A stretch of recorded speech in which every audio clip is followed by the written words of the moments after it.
Talha from the UK. Assalamu alaikum, Sheikh. Alaykum salam wa rahmatullah.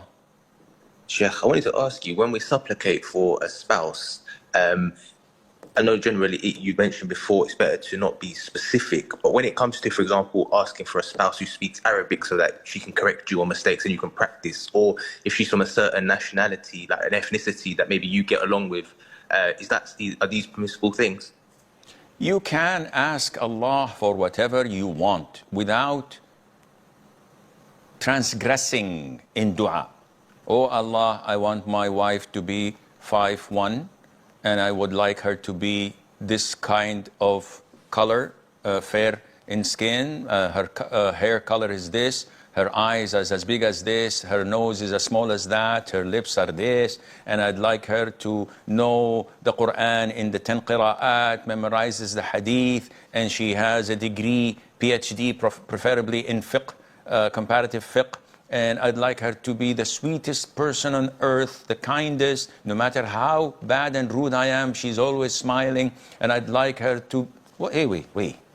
This is transgression in dua.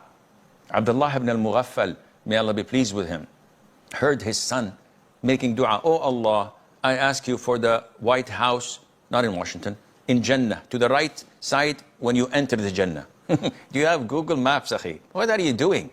How do you know that the moment you enter Jannah on the right, there is a White House?